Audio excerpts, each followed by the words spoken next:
Bonsoir, excusez-moi du retard. J'attendais que des personnes arrivent simplement. On va s'y mettre. Donc, on va reprendre rapidement ce qu'on avait vu la fois précédente. Je vous remets le partage. Voilà. Est-ce que vous voyez le texte? Non, je ne suis pas sûr. Oui, c'est bon, vous voyez le texte, ça marche. Alors, ce qui m'intéresse surtout, c'est les trois Toseftot qu'on avait vus, trois Toseftot qui traitent du même sujet a priori, qui sont celles de le sujet du refait du médecin qui s'est trompé.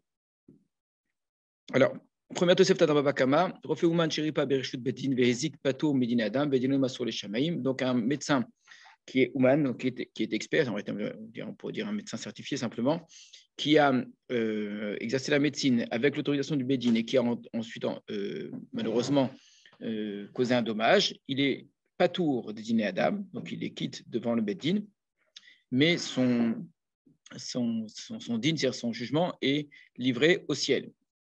Donc là, on parle de Nézikin, c'est-à-dire si c'est un dommage qui normalement, donc, si ce n'était pas un médecin, se réparerait d'un point de vue financier. Donc, il a abîmé un membre, il a causé, je sais pas, une cécité, il a cassé une dent, etc. Toutes sortes de choses qui, normalement, se payent. Par contre, si c'est la mort, c'est le deuxième cas. Rofeuman Chiripa Vehemit, Golé, un médecin expert donc, qui a exercé la médecine et qui a tué, donc qui a entraîné la mort, va en galoute. Voilà pour la première référence de Sefta Babakama, Vav, Vav. D'accord. J'en profite pour vous faire remarquer, c'est assez étonnant quand on a dû traiter de cela, quand on cherche les sources dans l'époque de la Gemara, on ne trouve pas de source dans la Gemara en fait. La Gemara ne traite pas de ce sujet-là, c'est chaque fois des Toseftot. J'ai oublié, je me suis rendu compte, une Mechilta, que je vais vous citer de tête comme ça.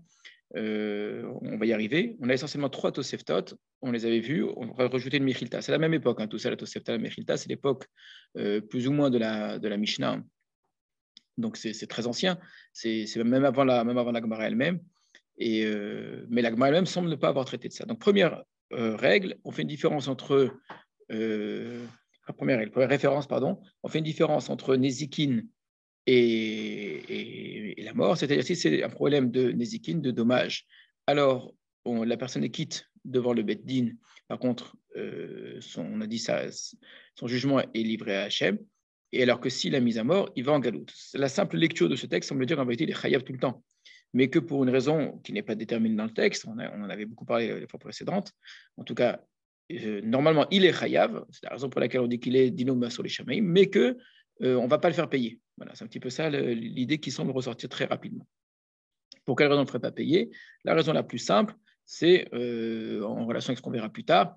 On voit ça pour d'autres halachot, pour les tabachim, pour les shochatim, pour d'autres choses. C'est que si on fait payer quelqu'un dont on a besoin du service, personne ne voudra faire cela. Et donc, en termes de société, il est préférable qu'on ne fasse pas payer les gens pour que les gens aient envie de faire ce travail-là. Si quelqu'un, du moment qu'il va être médecin, sait qu'à la moindre erreur, il va devoir payer, il va préférer ne pas exercer la médecine et donc on va manquer de médecins. Mais en vérité, il est chayav, c'est-à-dire que si on explique comme ça, il n'y a strictement aucune différence entre un médecin et n'importe quel autre homme. C'est exactement les mêmes dynimes, sauf que dans la pratique, on ne va pas le faire payer. Voilà pour la première référence. Deuxième référence, c'est deuxième Tosefta, dans Gitin, Gimel Yud Gimel. Rofeuman, Sheripa, Bershut Bedin, Vehezik, Beshogeg, Patour, Bemezid, Chayav et Penetikuna Olam. Un médecin qui est Ouman, donc encore une fois, qui est, on pourrait dire, certifié, qui a exercé la médecine avec l'autorisation du Bedin et qui a entraîné un dommage. Là, on fait une différence entre Shogeg et Mezid. Vous aurez remarqué que dans la première référence, on n'a pas fait cette différence de Shogeg et Mezid. On a simplement dit que s'il a fait un dommage, il est Patour Medina Adam, ou s'il a tué, il va en galoute. Le fait qu'on dise que s'il a tué, il va en galoute, on sait que la galoute n'existe que pour le Shogeg. On suppose que c'est un Shogeg, évidemment. On imagine mal qu'un médecin qui soit Mezid, on le rende Patour, évidemment. Il n'y a pas de différence entre un reflet qui est payé et un reflet qui n'est pas payé. Non, à aucun moment on a fait ces différences entre le médecin payé et celui qui ne l'est pas. C'est intéressant. Exactement, oui. Il y a peut-être une différence. Peut-être que quand on dit human, ça comprend. Le mot human, il ne veut pas dire ça normalement.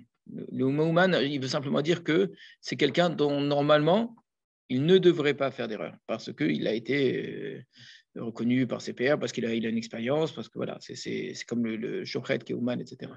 Aujourd'hui, on dit que c'est un pro. Voilà, c'est un pro, exactement. Donc c'est.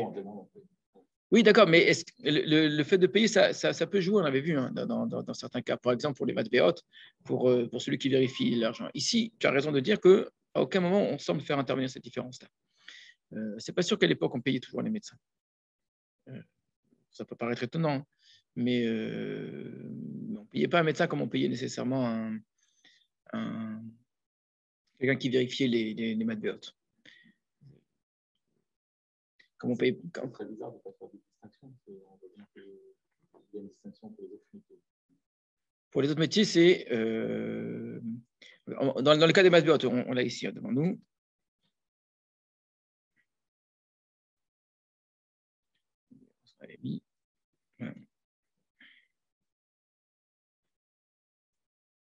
Donc, on avait vu, je reprends le cas de Matbéot, Rochen Mishpat dans Shulchan Aruch. Hamar et dinar la shulchani, celui qui montre un dinar à un changeur d'argent, et il lui dit, il a fait où Benim Tzara, et finalement, donc, il s'est trompé, il a cru que c'était une bonne pièce, et il s'avérait qu'elle était mauvaise. Imbe Sachar Ra'ahu, si il l'a payé, donc il sera chayav les shalem, il devra payer la différence. Afal Pishu Baki, bien qu'il soit expert, bien qu'il soit expert. C'est-à-dire que normalement, l'expertise devrait normalement l'acquitter. Donc c'est ça, Baki, c'est-à-dire quelqu'un qui n'a pas besoin d'apprendre. Mais par contre, si c'est chinam, si c'est gratuit, il est pas tout. Alors qu'on avait vu par la suite que si ce n'était pas un expert, il sera chayav de payer dans tous les cas. Le fait de ne pas être expert rend toujours chayav. Donc le fait d'être Baki, c'est uniquement quelqu'un qui n'est pas payé, qui est pas tout en étant Baki. Mais si il est payé, il est chayav. On avait expliqué parce que quelqu'un qui le paye, il le paye pour ça. Il le paye. Essentiellement pour ça, il ne paye pas seulement pour le service, il le paye parce que c'est une assurance. Que si tu fais une erreur, je suis remboursé, c'est une garantie en fait. Alors pour le refait, je ne suis pas sûr qu'on puisse dire ça, que quelqu'un qui paye un médecin, il paye obligatoirement pour que le médecin réussisse. C'est pas... En tout cas, pour qu'il ne fasse pas d'erreur. Je ne suis pas sûr que ce soit ça l'idée. Le médecin, on le paye pour le temps qu'il prend. Je ne suis pas sûr que c'est comparable que quelqu'un qui paye une assurance, il a payé une assurance. Je ne pense pas qu'on puisse dire la même chose.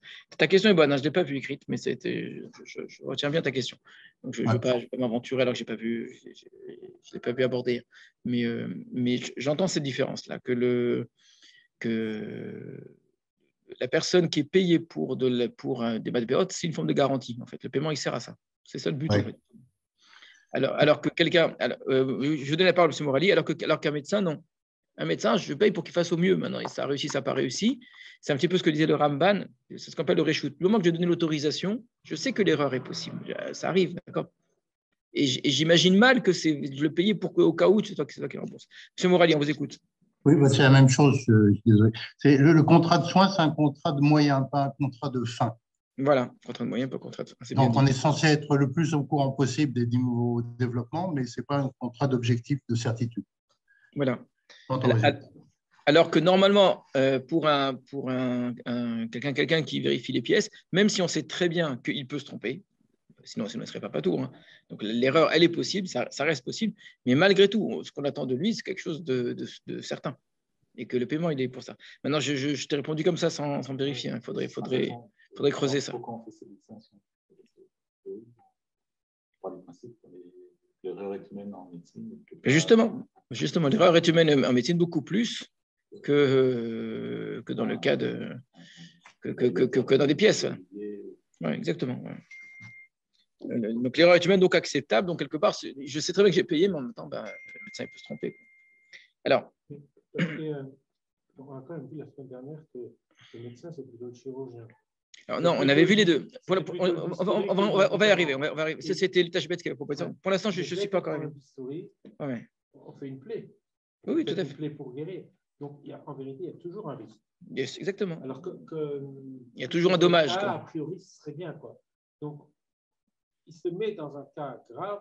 C'est comme si tu sauves à l'eau qui saute à l'eau pour sauver quelqu'un, il met sa vie en danger jusqu'où? Alors que là, il met la vie du patient en danger. Exactement, je suis d'accord. C'est peut-être pour ça qu'ils font une différence. Moi, je l'entends très bien. Et pour l'instant, on n'est pas encore à ce niveau-là. Là, juste, je reprends les sources d'origine. C'est sur quoi tout va être construit.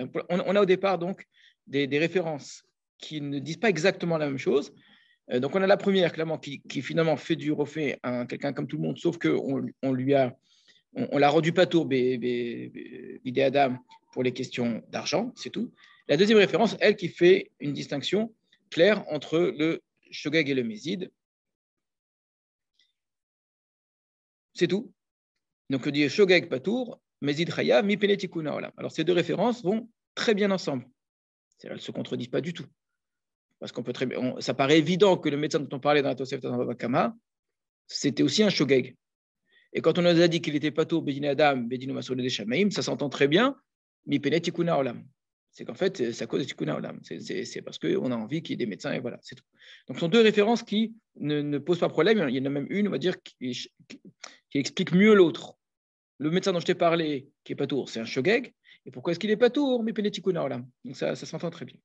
La troisième, par contre, Tosefta, dans Baba Kama, Tet Yud Aleph, et c'est un texte qui est parallèle à une Mishnah que nous, on a étudiée dans Masechet Makot concernant ceux qui accomplissent une mitzvah qui met en danger autrui et qui finalement tue la personne, où là-bas, on nous avait dit que la personne n'était pas tour. Et on associe, ce que ne fait pas la Mishnah par contre, le médecin.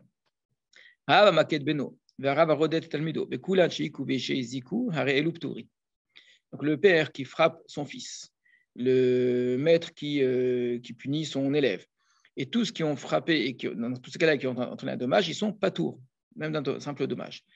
Chavlou yoter minaro. Par contre, ils ont fait plus que ce qui est acceptable normalement, ce qu'ils auraient dû faire. Donc ils ont un peu forcé la dose. Là, par contre, ils seront chayav. Donc ce qui va les rendre chayav, c'est d'avoir fait plus que ce qui était nécessaire. Shaliar bedin sheika birshut bedin vezik patour yoter minaraoui lo arezeh chayav.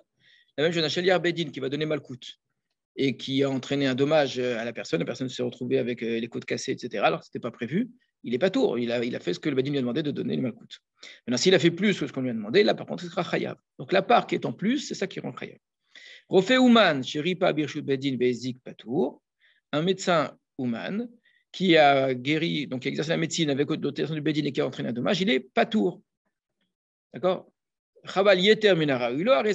c'est plus que ce qui lui a été demandé, chayav, c'est-à-dire que il a le coup de bistouri, comme on l'a dit, il est parti un peu plus loin que ce qu'il fallait, d'accord?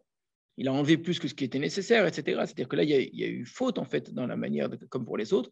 Donc, c'est exactement pareil, non pas à la règle d'une personne normale qui fait un dommage, c'est exactement pareil à la règle de quelqu'un, pas qui est nobaki non plus, quelqu'un qui a accompli une mitzvah. Et au moment de sa mitzvah, il n'est pas tour. Parce que la Gemara là-bas, elle avait demandé dans Bakama pourquoi tous ceux-là ils sont tourines. Parce qu'ils sont à souké une mitzvah. Et que c'est lié à la notion de réchoute, c'est que la mitzvah les autorise à faire la chose. Autrement, ils n'ont pas le droit de frapper quelqu'un. Qu'est-ce qui l'autorise à faire la chose? Parce qu'il y a une mitzvah de punir cette personne-là. Donc, le fait qu'il soit en train de punir cette personne-là, c'est ça qui les rend pas tours. Le médecin, le fait qu'il soit en train de mettre un coup de scalpel, évidemment, donc il est en train de couper une personne, c'est quelqu'un d'autre qui serait chayav pour ça. Mais lui, il le fait pour guérir, comme quelqu'un qui donne un coup. Donc, il y a exactement ce que vous disiez, il y a un acte agressif, mais qui est dans un but, alors là-bas, c'est un but disciplinaire ou un but de punition, là, dans un but thérapeutique.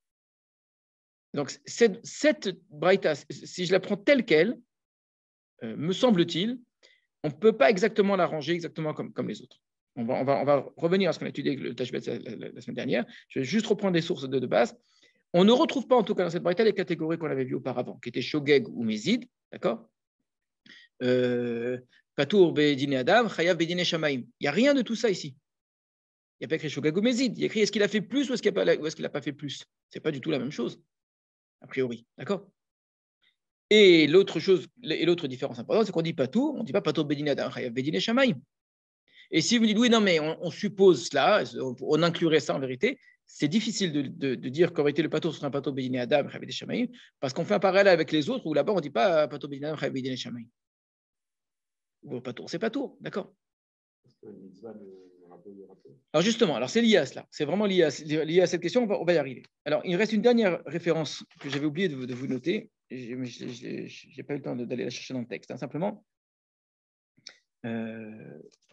qui là aussi sera difficile à associer avec ce qu'on a vu précédemment. C'est une Mechilta. Là, on a eu 3 Tosefta. L'autre, c'est une Mechilta dans Shemot, Kafalef Dalet, qui dit que dans le cas d'un médecin qui entraîne la mort, il est patour migalout bedino masur le shamaim. Donc la même chose qu'on avait vu nous pour la première Tosefta concernant les Nézikin, disent la même chose pour la galoute. C'est-à-dire qu'il est patour de la galoute, mais quand même, dine shamaim, il est chayav. Alors pourquoi est-ce qu'il ne serait pas patour de la galoute? Je ne l'ai pas noté, je ne l'ai pas écrit, vous ne l'avez pas celle-là. C'est contradictoire, parce que l'autre disait, donc l'autre n'appliquait cette différence-là qu'au Nézikin, pas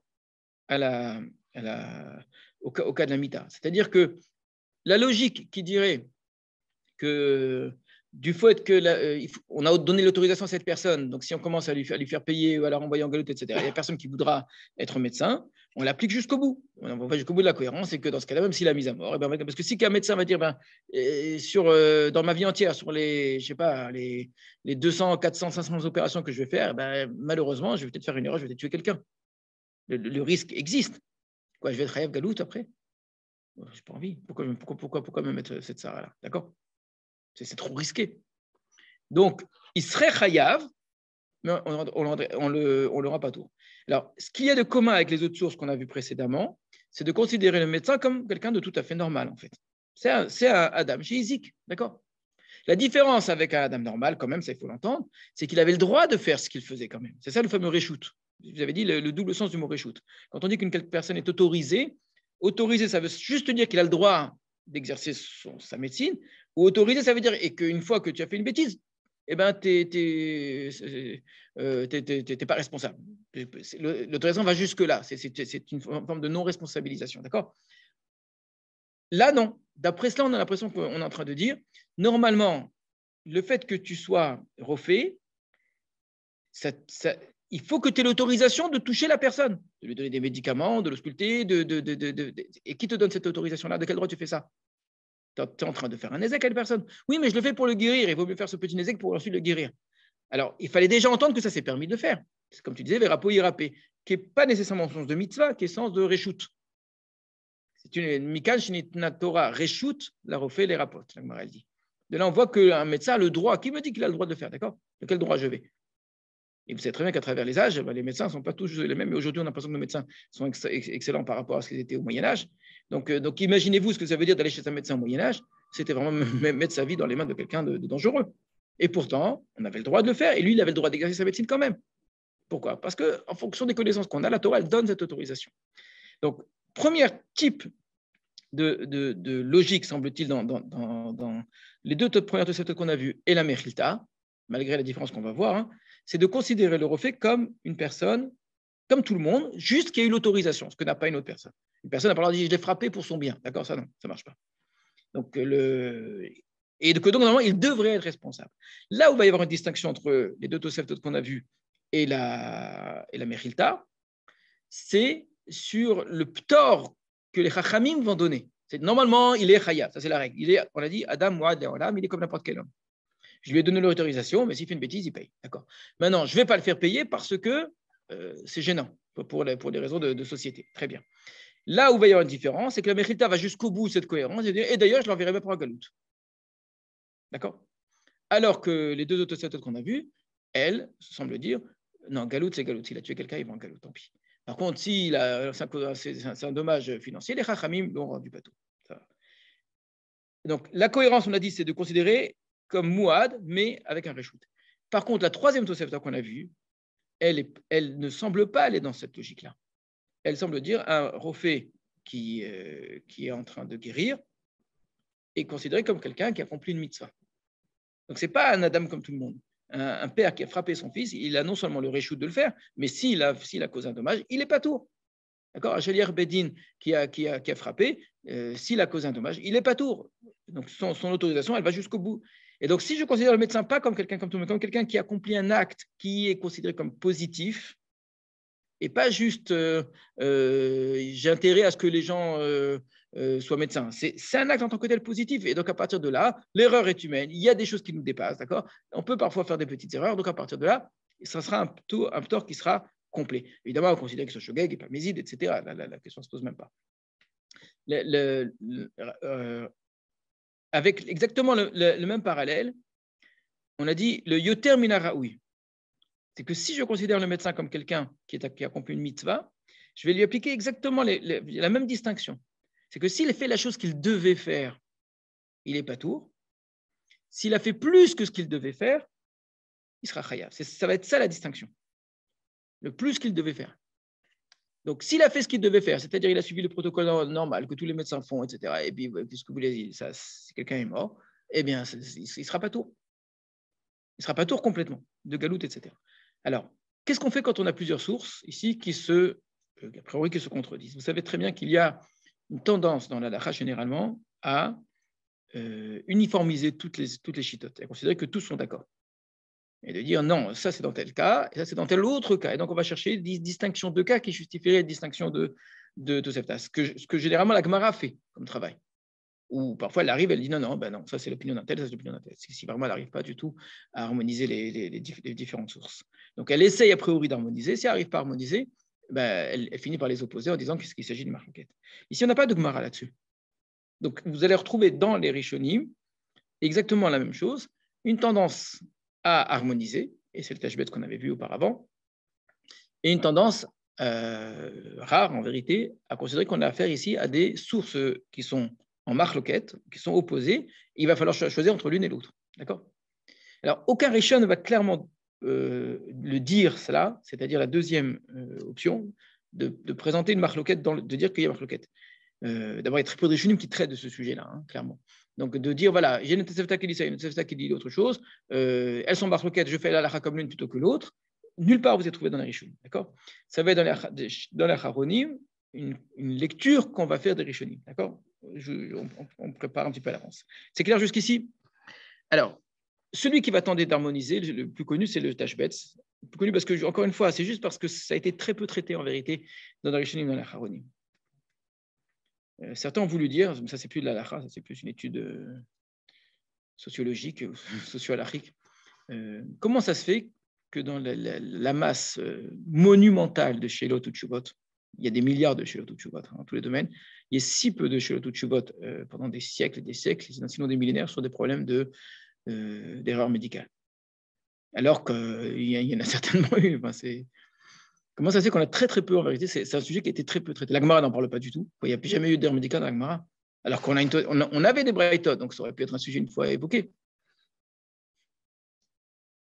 Mais ce n'est plus de l'halakha que je suis en train de vous poser comme question. Peut-être qu'on ne croyait pas au fond. La médecine. Alors d'abord, il faut réussir à déterminer l'erreur médicale, ce qui est très difficile, effectivement. Pour dire qu'il y a erreur médicale, on avait vu une opinion qui disait on va demander à d'autres médecins et plusieurs médecins, tous vont s'accorder à dire qu'il y a erreur médicale. D'accord?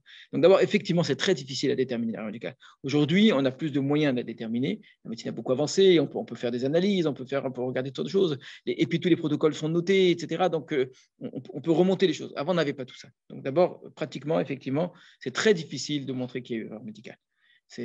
Mais qu'au moins la question soit posée. Parfois, la réponse aurait pu être ça. Mais que personne ne pose la question à Rav. De dire, voilà, j'ai envoyé telle personne chez le médecin, il l'a tué, et qu'est-ce qu'on fait? Le Rav qui lui aurait dit, écoute, il n'est pas tour.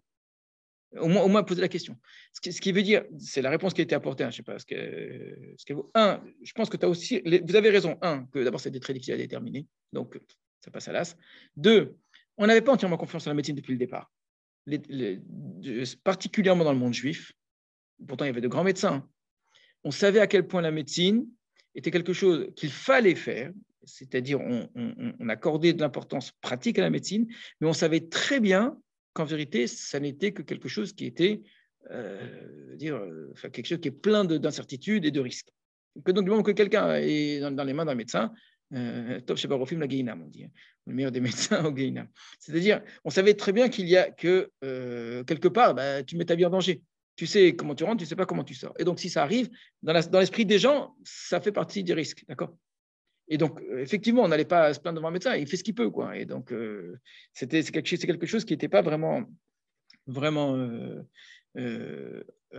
considéré comme une sorte de science absolue et que donc on viendrait reprocher. On ne reprocherait rien à un médecin parce qu'il peut se tromper. On ira reprocher au Dayan parce qu'il a mal jugé, ça, on a plein d'exemples comme ça. On reprochera à un sophère d'avoir mal écrit, un chochet d'avoir mal égorgé, d'accord. On a dit à quelqu'un qui change les pièces d'avoir mal vérifié une pièce, mais à un médecin de ne pas avoir guéri. Bon, voilà, il n'y avait pas cette confiance dans la médecine qui faisait cela. Ça, c'est une deuxième chose. L'autre chose que par contre là j'ai vu écrite, mais je ne sais pas ce qu'elle vaut, hein, c'est plus sociologique, c'est de dire le besoin de la médecine était tel, de fait on a tellement besoin de médecine qu'on ne laissait pas les gens se plaindre, parce que si tu te plains, personne ne devrait être médecin, c'est ce qu'on a dit. C'est le fameux Tikkun Olam. Tikkun Olam qui rend pas tour, allait plus que rendre pas tour, il faisait que les gens ne se plaignaient même pas, ou que s'ils se plaignaient, on leur disait que la plainte n'était même pas recevable. Parce que, écoute, là, ce n'est pas le patient, mais c'est le bédine qui dit, écoute, les médecins, c'est ça, c'est ce qu'on a besoin. Donc, on fait avec. Et que quelque part, écoute, c'est avec ça que la société elle avance. On ne peut pas faire mieux. Voilà, ici, je ferme la parenthèse, c'était juste parce que c'est intéressant de voir que dans la halakha, alors qu'on a des sources, hein, clairement, on a au moins 4 sources de l'époque de la Mishnah. Hein. C'est beaucoup, en vérité. Avec des sujets extraordinaires de comparaison, Shogeg, Mézid, le Raouk, pas Karaoui, Ouman, pas Ouman, payé, pas payé. Tu sais, on aurait pu faire des trucs entiers dans la Gemara. Pas une Gemara qui parle de ça. C'est vraiment intéressant. Alors, on reprend le Tashbetz, regardez. Rofé Ouman, Venateno, le Reshut Bedin, les rapports, Veta, Vehizik, et qui s'est trompé, et qu'il a causé un dommage, Kirut, Auto. Alors, lui va expliquer que c'est à quoi qu'il s'est trompé. Parce que d'autres médecins, Rofi Macherim, Oumanim, ont reconnu ça en erreur. Chayav ou ben beshogeg et mezid, il est chayav qu'il soit shogeg et qu'il soit mezid. Dans le cas d'un taout, ça s'appelle taout. Minadin, kedin chovel, veimirgish, yeshlo din rotseach. Et s'il a irgish, on a eu du mal à comprendre ça la semaine dernière, je n'ai pas fait mieux. C'est d'ici que ça sonne, tu vois pourquoi. Et mirgish, et s'il il a compris ce qu'il est en train de faire et que malgré tout, il a continué et que ça te donnait la mort, il a le même din qu'un Rotseach, c'est-à-dire Beshogeg Chayav Galoud, Bemezid, il sera Chayav Mita, s'il y a eu Atra, etc. Alors, c'est quoi ici, on a dit que c'est une taout qui est claire, c'est-à-dire qu'il s'est vraiment trompé. Donc ça, il ne va pas l'appeler Shogeg finalement. Même il dit, quand même, bien qu'il dise Ben Beshogeg Bemezid, c'est shogeg dans le sens qu'il n'a pas voulu le faire, il n'avait pas l'intention de tuer, etc. Juste, il a fait une erreur, donc c'est une forme de shogeg. Mais c'est un shogeg qui est lié à une erreur, une véritable erreur médicale. Il a mal diagnostiqué ce que n'importe quel médecin n'aurait pas fait. D'accord ? Donc, c'est une part ici de négligence de sa part. Maintenant, s'il ne s'est pas trompé, et qu'il a fait ce qu'il devait faire, et là, chez Shagag Piato Rivel Patou, mais qu'il y a une sorte d'erreur, effectivement, et qu'il a au moment de guérir, il a causé un dommage à autrui, il sera pas tour à cause de Tikkuna Olam, et son din est Masul Hashem, s'il a tué, il sera Chayav Galout. Donc là, on retrouve ici, en vérité, les deux premières sources qu'on avait vues, les Tosefta qu'on avait vues, avec la différence entre Shogeg et Mezid, la différence entre Nezikin et Mita. Mais il va quand même rajouter la troisième, dernière Tosefta qu'on a vue, que lui considère comme étant conciliable. Maintenant, s'il a fait plus, Remezik Verotseach, c'est quelqu'un qui a fait un dommage volontaire et qui a tué. Ou Meshalem, et il paye. Venera Galav, Imitroubo. Si on l'a averti, Veimlo Itroubo, Damo Moutar Legolada. Bénir et il semble. Qui peut rouge refait au même ou refait à Chaboura de Menechet Ayad, chez Shigato, Vezedono, hi Chavala, Veretzicha, Bebarzel. Ce qu'on appelle un refait ouman, c'est quelqu'un qui fait des plaies, donc quelqu'un qui utilise sa main, donc on avait expliqué c'est le chirurgien, où effectivement son shogeg et son zadon sont considérés comme des chabalot. Chabalot, c'est-à-dire c'est des plaies, des blessures, et retzicha ou bien une mise à mort, bebarzel comme avec le fer. On va le refaire cholim, quelqu'un qui guérit des malades. Bemashkim, ou bemeshalsheliot, ou bemerkachot, ou bemerchatzaot, avec toutes sortes de moyens thérapeutiques que sont des boissons, on va dire aujourd'hui des médicaments, de faire des bains, etc. Et non nikra refait ouman. Lui, on l'appellera pas refait ouman. Et la refait stam, c'est un médecin simple. Donc lui, il n'en viendra pas blesser autrui, pour être Hayev de Nezekin. Veim Shagag, Oezid, Vehemit, Osif Marov al Machober Choli, Venitkaven et Rapot, Belon Nitkaven et Hasik. Donc, si dans tous les cas où il a entraîné un problème à autrui, avec l'intention de guérir en vérité, sans intention de causer un dommage, patour, il est patour. Af midine shamaim, même de dine shamaim, she'en ela mashen avrot, car il n'y a que ce que ses yeux voient. Et là, vous voyez, c'est la dernière Tosefta qu'on avait vue, qui disait qu'il est patour, même patour complètement. Pourquoi est-ce qu'il est patour complètement celui-là, comme le père qui guérit, etc. Parce que c'est quelqu'un qui avait l'intention de guérir. C'est quelque chose de, donc il n'utilise pas le terme de mitzvah, vous avez remarqué. Et qu'à partir de là, il sera entièrement pas tour parce que, écoutez, lui, il fait ce que ses yeux voient, comme Adayan, et puis voilà, c'est tout. Il n'y a pas à chercher plus loin. Donc là, on a une volonté d'harmoniser les chitotes, les références, en disant que tout va bien. Il y a juste la Mechilta en vérité qui ne fonctionne pas, parce que la Mechilta l'avait dit que même de Galout, il sera pas tour. Voilà. Ça, il ne l'a pas retenu. Donc, dans le cas du médecin, là. Donc la dernière Tosefta qui rend entièrement pas tour le médecin, c'est uniquement celui qui n'est pas chirurgien. Voilà ici pour le Tashbetz. Alors, qui est-ce qui... Oui. J'ai compris que toutes ces chirurgies expérimentales, on va essayer une transplantation cardiaque. Donc là, on sait qu'il va avoir de la place. Mais si on ne le fait pas, on n'y arrivera jamais. Très bonne question. Ouais. Très bonne question. La médecine expérimentale. Parce qu'un juif aurait le droit de le faire. Avec des cobayes qui savent très bien qu'ils prennent un très grand danger. Parce que c'est une très très bonne question. Je n'ai pas la réponse. Hein. Donc dans la médecine expérimentale où le danger est immense, d'accord, mais on est obligé de la faire parce qu'il faut bien que la science elle avance.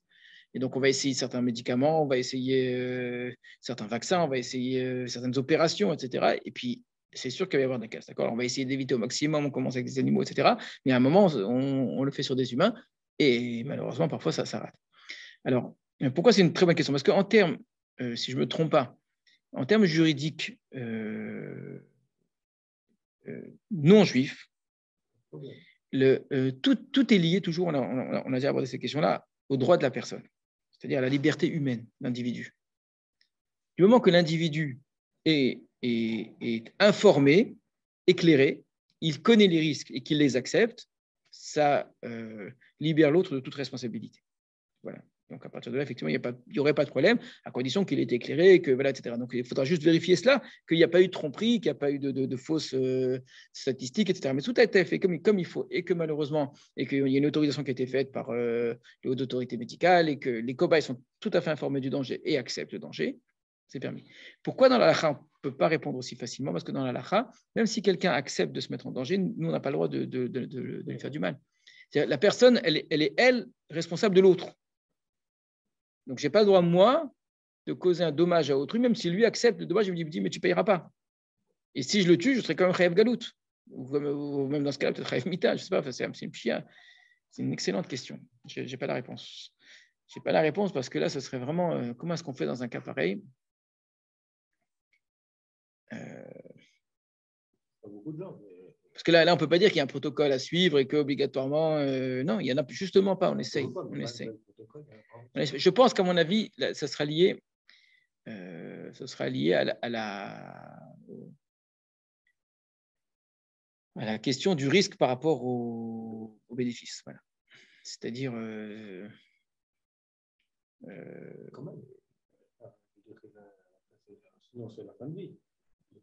Il a 2 mois, il a 1 mois à vivre. Si on fait la chirurgie demain, ça passe aux occasions. Oui, mais je crois que quand même, si vraiment on considère que c'est un danger qui est très grand et qu'on peut essayer de malgré tout qu'il y a une chance, je pense ce sera considéré comme cela. On ne dira pas qu'il n'a pas suivi un protocole parce qu'il n'y en avait pas.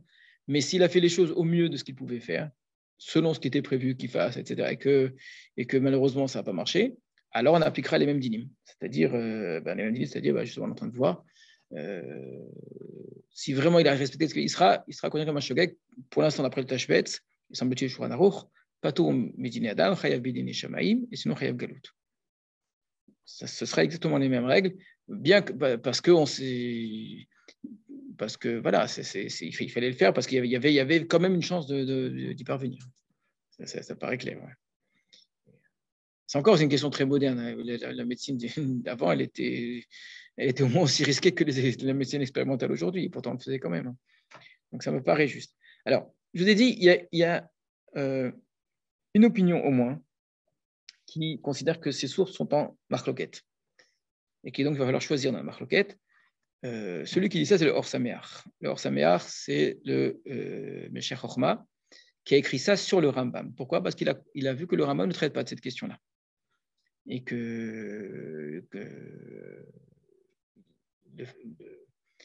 il a considéré que pour le Rambam, un Rofé Ouman est considéré comme, d'après la dernière Shita qu'on a vue, la dernière Tosefta, il est considéré comme quelqu'un qui fait une mitzvah et que faisant une mitzvah, il n'est pas tour complètement. C'est-à-dire qu'il n'y a ni galout, ni rien du tout. Donc, il y aurait une vraie marloquette entre les Rishonim, entre les Rishonim aussi, mais déjà entre les Tanaïm. Une école qui considérait le médecin comme quelqu'un qui est un homme comme tout le monde, à qui on a autorisé de faire du mal à autrui dans le but de lui faire du bien. Voilà, c'est tout, c'est juste une autorisation, mais qui doit assumer les responsabilités. Et il y aurait une autre école qui dirait non, le médecin est missionné en termes de mitzvah, c'est-à-dire c'est quelqu'un qui est dans un acte de mitzvah. Et faisant un acte de mitzvah, il sera entièrement patour. Et sur lui ne s'applique pas du tout le din de galout, ni rien du tout. C'est qu'il n'est pas responsable. Le fait qu'il fasse une mitzvah le déresponsabilise. Il faut l'expliquer pourquoi quelqu'un une mitzvah est déresponsabilisé, mais c'est ce qu'avait dit l'Agmara clairement là-bas pour le père qui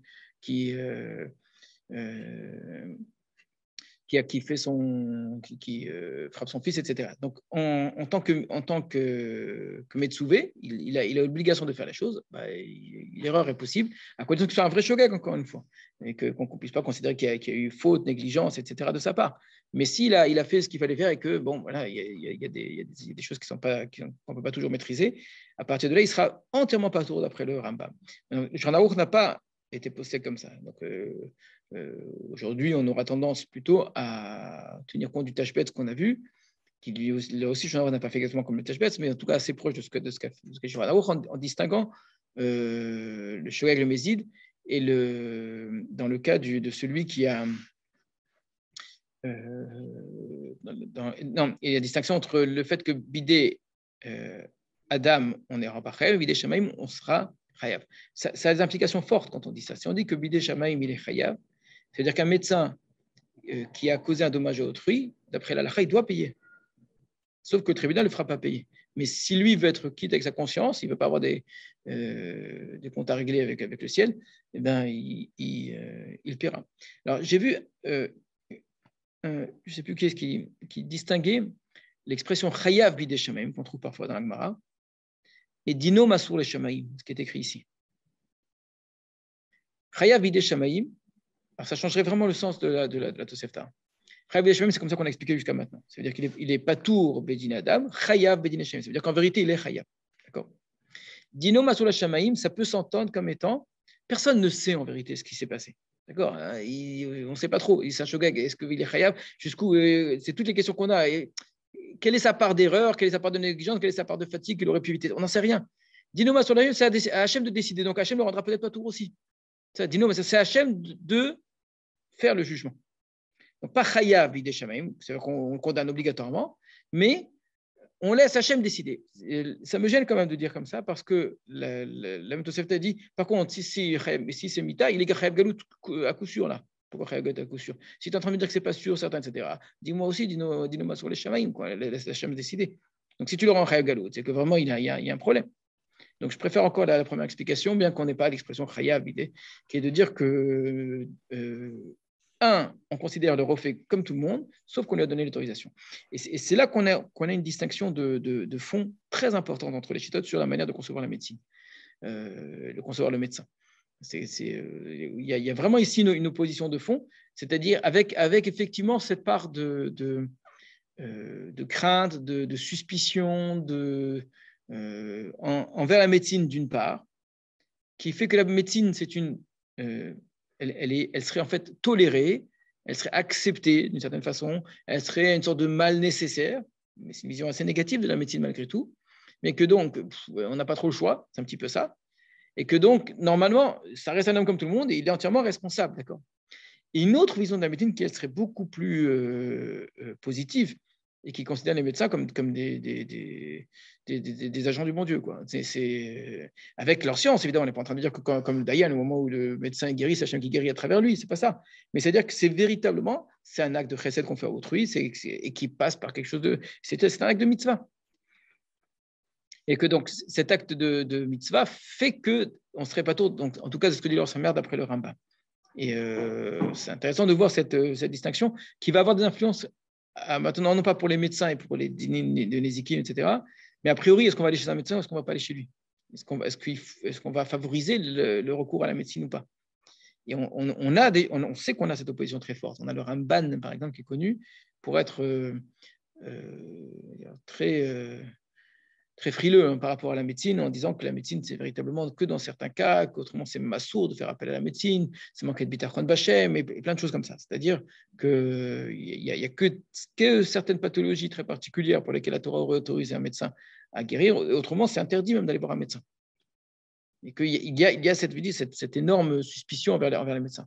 Alors que de l'autre côté, on aura exactement le contraire, qui dira que c'est quelque chose de très grand, de très beau, au contraire, c'est une sorte d'idéal humain d'être capable de guérir autrui, et que c'est l'expression de la science, de l'intelligence, et on retrouve un petit peu ces deux choses, avec chaque fois l'idée qu'évidemment que l'erreur est possible et que le médecin n'est pas parfait. Mais il n'aurait pas dû le faire d'une certaine façon depuis le départ, donc il paye. Et l'autre cas, heureusement qu'il l'a fait, donc il ne paye pas. Est-ce que la médecine, en tant que science, médecine scientifique au fond? Non, alors, je pose ta question à voix haute. Est-ce que la médecine en tant que science n'est pas moderne? Sa question, la science en tant que science est au même titre moderne. La physique, à part peut-être les mathématiques, mais toutes les sciences sont sciences à partir de Lavoisier, Claude Bernard, etc. D'accord. Mais non, alors c'est pour ça que ta question est un peu anachronique. Parce que justement, avant, la notion de science ne s'entendait pas dans la manière dont toi tu l'entends. Donc, mais non, ça veut dire que ceux qui faisaient de la médecine de manière très sérieuse, et il y en a eu dans le monde grec, il y en a eu dans le monde arabe, il y en a eu dans le monde juif, de manière très, très, très sérieuse, avaient une méthodologie. Alors, elle n'avait peut-être pas exactement les procédés expérimentaux que nous on a aujourd'hui avec tout ce qu'on possède, mais c'était pas que simplement des analogies, des idées géniales, etc. C'était des expériences, c'était des notes, c'était des choses qui étaient des études statistiques. On essayait sur un très grand nombre de patients, ça existait aussi. Et il y a certaines choses qui sont encore utilisées jusqu'à aujourd'hui, qui sont apparues dès l'époque ancienne.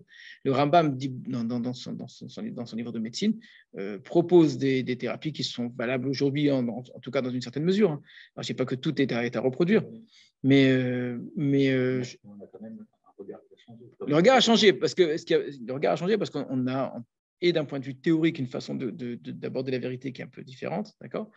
Et on a surtout les moyens techniques aujourd'hui qui ont changé d'analyse, de vérification, de guérir une maladie qu'aujourd'hui on va appeler virale alors qu'on ne sait même pas qu'un virus existe. C'est sûr que c'est un peu compliqué. Derrière le mot refroid, on entend des choses différentes aujourd'hui et autrefois.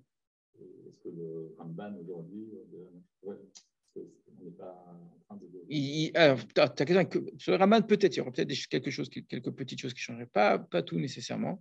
Mais il y a effectivement quelque chose qui changerait. Il y a des chirurgies qui se faisaient dans le passé, qui fonctionnaient très bien et qui marchaient très bien, et il y avait beaucoup d'actes chirurgicaux que les gens savaient faire. Une césarienne, ça existait aussi. Oui, M. Morali. Césarienne, il y avait des trépanations aussi, très anciennes. Ouais. Et donc on a des actes de chirurgie très, très, très anciens qui existaient et qui marchaient et qui fonctionnaient et dont on nous parle ici. Il y avait énormément de remèdes de plaies, comment guérir des plaies, etc., d'éviter des infections qui existaient.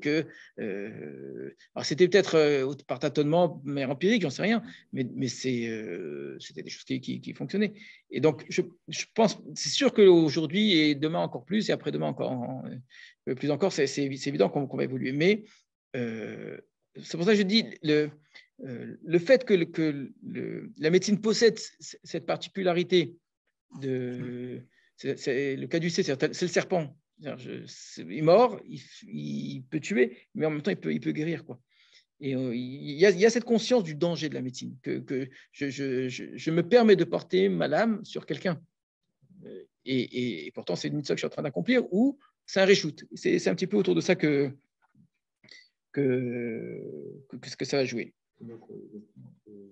On parle de tikkun haolam, mais au fond, c'est un peu bizarre cette notion, parce que pas d'après la mathematique, c'est-à-dire qu'on dit c'est chayav quand même, on n'est pas golé, mais c'est pas tikkun haolam. Tikkun haolam, ça veut dire le bonheur de la société.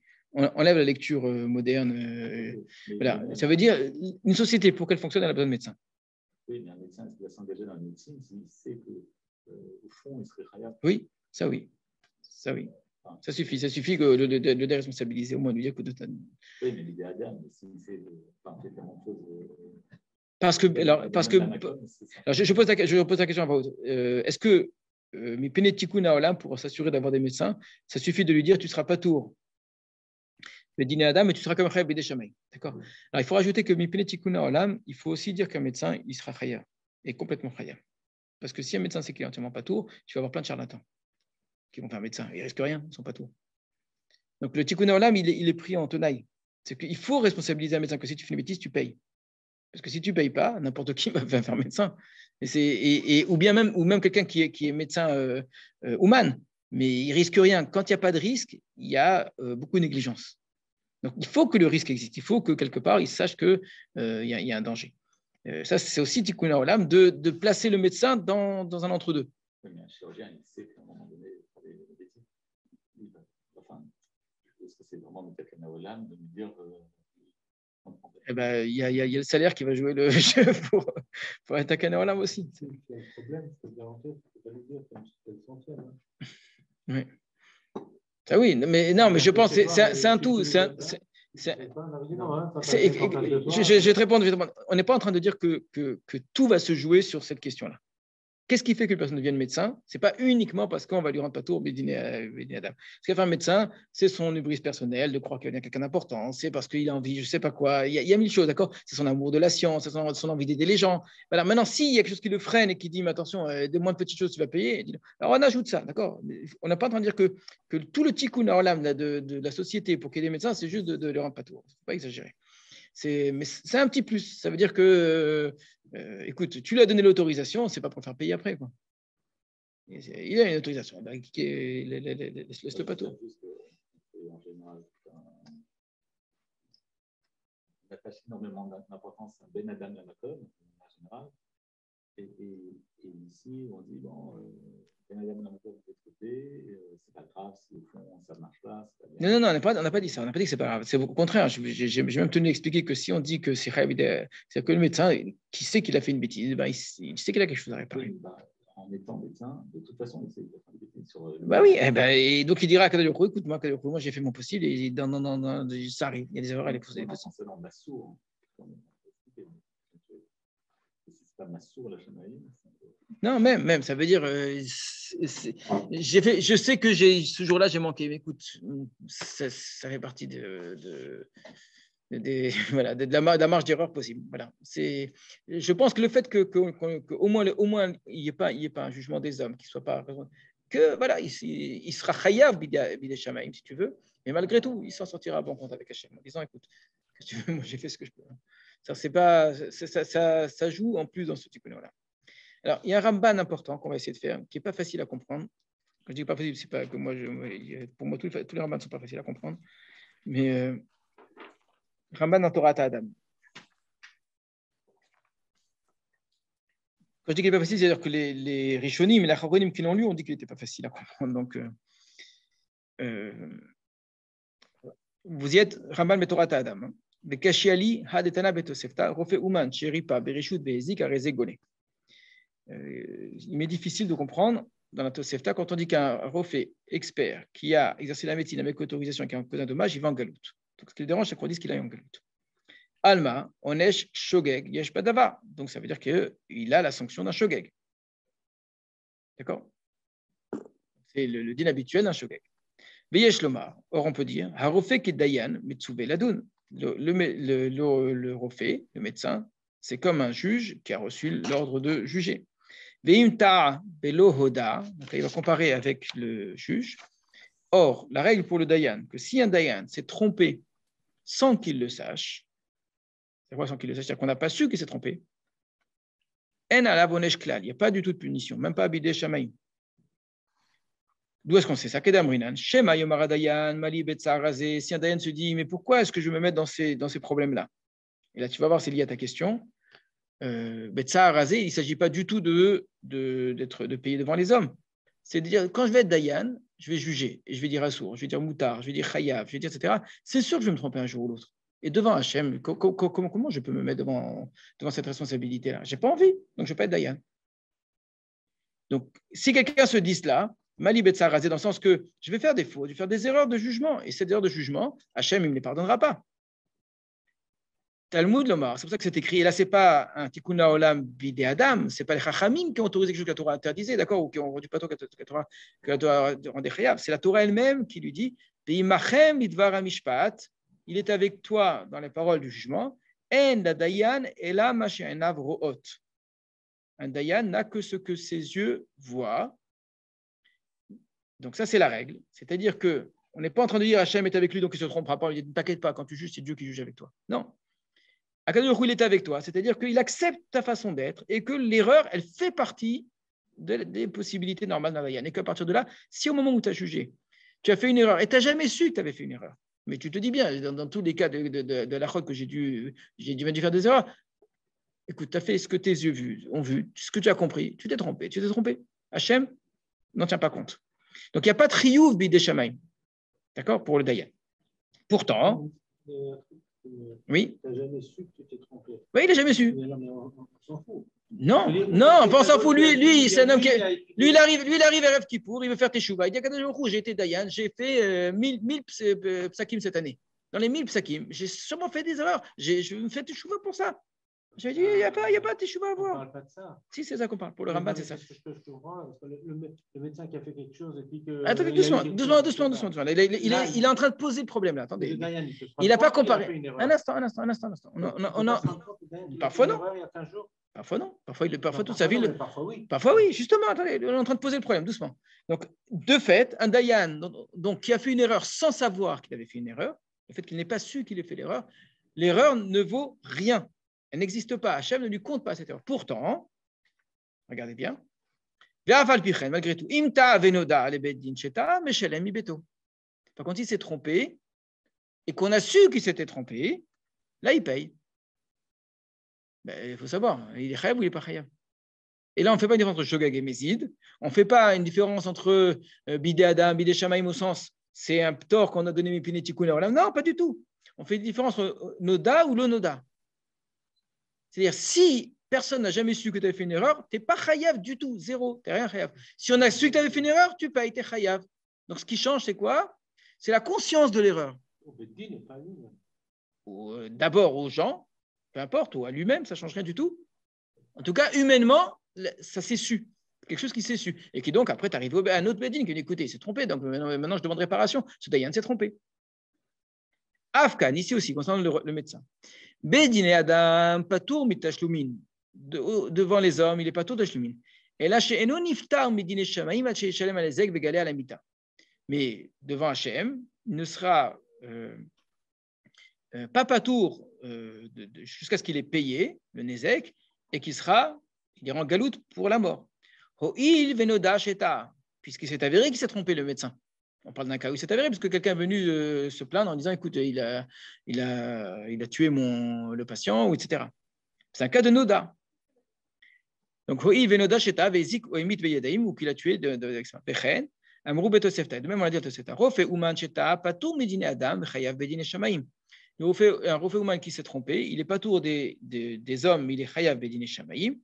Ou mikol makom, malgré tout, belo hoda. Mais s'il n'a jamais su qu'il s'est trompé, chez l'eau, il y a un problème. Eno chayav klum. Dans ce cas-là, si ce médecin n'a jamais su qu'il avait fait une erreur, il sera chayav de rien du tout. Kemo chez Adayan patour, les gars, comme le Dayan est patour complètement. Le wushi yizaher, mais à condition qu'il ait fait attention. Kemo chez Raoul les airs, bedine nefashot. Comme on doit faire attention chaque fois qu'on fait des choses qui sont liées, qui mettent en danger autrui. Mais le yazik, le et surtout, il ne fasse pas un dommage par négligence. Mistabra de Hadam Rinan, Nitna Reshut la refait les rapports, le marché Eno Assour Mishum Chashash Gaga. Et donc, le sens, quand on dit on a donné l'autorisation au médecin de guérir, c'est quoi donner une autorisation? Ça signifie quoi? Ça ne veut pas dire juste je te permets de le faire. Ça veut dire que j'assume une part de ta responsabilité. Chez Eno Assour, ce n'est pas interdit, mais à cause peut-être tu vas faire un shogeg. D'accord? Cette idée que peut-être tu vas faire un shogeg et que tu vas faire mal, n'en tiens pas compte. C'est vraiment lié à ta question. Je ne vais pas me mettre a priori dans quelque chose où je sais que je vais faire des bêtises. D'accord? Pourtant, si c'est su, oui. Du moment que c'est su, là, tout d'un coup, tu es khayab. Alors, Bidé Adam, on ne va pas le faire payer, on a dit que Tikkun Olam. Mais le fait que ce soit su, tout d'un coup, ça donne une responsabilité. C'est quelque chose de nouveau, là. Il y a une différence entre Hoda, Noda ou le Noda. Parce que j'ai conscience que quelque chose a été mal fait, et dans ce cas-là, il y a une responsabilité qui se crée après coup, a posteriori, d'accord? Que tant que je n'étais pas conscience, je n'étais pas khayab, en fait. Et c'est la conscience qui rend le chiyuv, et pas la faute elle-même. Pas seulement la faute, il faut quand même avoir fait la faute. Et quelqu'un d'inconscient, il sera tout le temps. Il n'aura jamais rien à se reprocher. D'accord? Dans les deux cas, il y a quelque chose qui me dérange. Il y a une différence. On fait une différence si c'est le beddin ou un tiers qui se rend compte qu'il a fait une faute, ou si c'est lui qui se rend compte qu'il a fait une faute. Non, il n'y a pas de différence. Pour le Rambam, il n'y a pas de différence. C'est que ça commence par une conscience de lieu de quelqu'un d'autre et ça se finit au beddin ensuite. Donc, il n'y a même pas besoin de beddin. Peut-être que ce soit pour le dayan ou pour le médecin. Et même s'il n'y a pas comme ça, j'aurais traité différemment. Oui, tout à fait. Ou quand il réétudie la à plus forte raison. Tout à fait d'accord. Mais généralement, c'est un béni que ça serait. Mais effectivement, on n'a pas besoin d'arriver au bédine. Si lui a compris qu'il avait fait une erreur, il sait qu'il a fait une erreur. C'est un cas de Noda, donc il est chayav. Donc il sera chayav au moins bidé shamaim. Et donc chayav galout aussi. Donc un médecin a le droit de me guérir. Et s'il fait des erreurs et que personne n'a jamais su qu'il a fait des erreurs, il est chayav de rien du tout. Il n'est pas chayav galout. C'est pas qu'il a quelque chose à se reprocher qu'un jour il paiera plus tard. Il n'a rien à payer. Ni plus tard, d'accord? Hachem ne lui reprochera rien du tout. Pourquoi? Parce qu'il ne l'a jamais su. Par contre, s'il l'a su, là, il paye. Et la conscience rend responsable. Alors là-dessus, il y a c'est pas là-dessus en vérité, c'est lié à cela. Il y a un Rabbi Shimon Shkop très intéressant. Celui qui fait le lien entre eux, c'est, je ne sais pas si vous avez entendu parler, le Garzen. On l'appelle le Garzen. Garzen, c'est la hache. Mais c'est son nom, parce que c'est lettre, son nom, c'est Rabbi Zalman Nechemia Goldberg. C'est son nom. C'est un dayan qui est ministère il n'y a pas très longtemps. C'est un grand dayan à Yerushalayim. Il a beaucoup traité de questions de ce type-là, et il va faire le lien avec ce Rabbi Shimon Shkop qui lui parle des dynimes de Sfekot en général, qui a beaucoup travaillé sur le principe du Safek. Comment est-ce qu'on traite dans Safek dans la halakha? Et vous savez qu'il y a énormément de règles et de détails, c'est un des sujets les plus difficiles. Et le Rabbi Shimon Shkop traite de cette question-là un petit peu, pas du tout de la médecine du tout, mais la question de Noda et le Noda. On va juste commencer à l'aborder, regardez bien. Et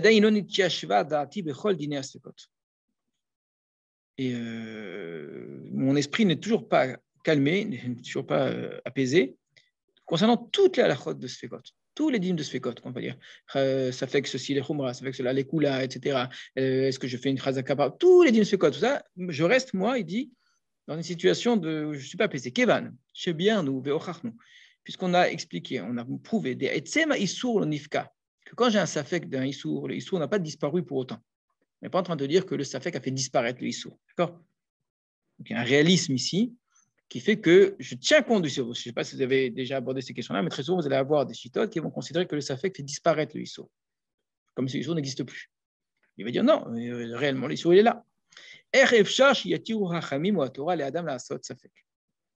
Donc, puisque la réalité du son ne disparaît pas, comment la Torah ou les Chachamim peuvent autoriser a priori quelqu'un de se mettre dans certains cas, pas dans tous les cas, en situation de safek? Bim, comme safek shakoul, la nicho beyad amikre, lorsque le safek est quelque chose qu'on peut supposer, de laisser des choses au hasard. Les kachel neged retzon rachamana, et ainsi peut-être de trébucher contre la volonté d'Hachem. Vegam lianesh, et donc finalement de se retrouver puni, par une punition du ciel, ou aller des bedin. Comment je peux autoriser quelqu'un en situation de safek d'accomplir un acte qui peut-être, éventuellement, s'avérera être un acte répréhensible après coup? Et si c'est un acte répréhensible, il a fait un issou, il devra payer, il devra rendre compte à Hachem, et puis simplement, il a fait quelque chose qui est contraire à la volonté d'Hachem. Et pourtant, tu me dis, oui, mais c'était un safek, donc il avait le droit de le faire. Mais si un safek est quelque chose que tu considères comme répréhensible, alors tu devrais l'interdire obligatoirement. Et cette question, elle est valable pour toutes quelles que soient ici les écoles de pensée. Ce n'est pas juste pour le Rambam, c'est un safek de Raïta, Minatora, les Kula. Qu'un safek de Raïta, quand on dit que c'est les Kula, Verak Midirabalan et Khumra, que c'est que Midirabalan que c'est les Khumra. En réalité, d'après lui, un safek, même d'après la Torah, c'est les Kula. Dare safek Tum'a, Bereshut Arabim, Nechule Alma, Tahor Vadaï. Un safek Tum'a dans le Reshut Arabim, c'est une règle. Quand j'ai un safek Tum'a dans le Reshut Arabim, je ne sais pas si un endroit est tamé ou pas tamé, d'accord? J'ai le droit de considérer a priori qu'il est Tahor Vadaï. Ça, c'est safek Tum'a. Ou Mikol Makom, et pourtant, malgré tout, donc bien que tout le monde est d'accord pour dire que safek Tum'a, Bereshut Arabim, Tahor Vadaï, donc un cas de safek de Tum'a, c'est considéré comme Tahor. Malgré tout, Amrinan Bishvuot, on dit dans Shvuot, que si après coup il s'est retrouvé dans une situation de Mima Nafshar, on va l'expliquer, à la Chiyuv, au sujet de quelque chose qui est interdit, donc sur une responsabilité, Kegon, par exemple, voilà le Mima Nafshar, chez Alar Bechad Mehem Tameh, Benichnas le Migdash, Vehiza, Betaval, Benichnas li Shvil Hasheni, Benichnas le Migdash. Donc si quelqu'un qui est passé par un chemin Tamé et qu'ensuite il est entré au Beth Amikdash. Ensuite, il a fait la Haza, il a fait la Tvila, il a fait tout ce qu'il fallait pour être Tahor, d'accord? Il a fait la vache rousse. Et après, il a pris le deuxième chemin. Donc, il y avait deux chemins. Chemin A, chemin B. Il a pris le premier chemin. Ensuite, il est allé au Beth Amikdash. Après coup, il est devenu Tahor. Il est passé par le deuxième chemin. Et il est allé au Beth Amikdash des Chayav. Là, il sera Chayav d'un Korban.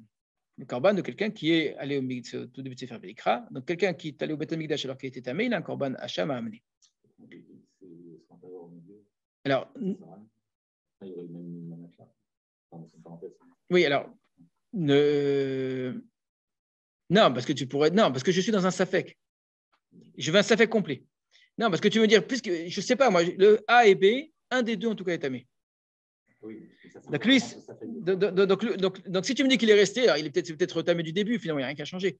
Donc, s'il prend A, si le chemin A est tamé, le chemin B n'est pas tamé. Si le chemin B est tamé, le chemin A n'est pas tamé. D'accord?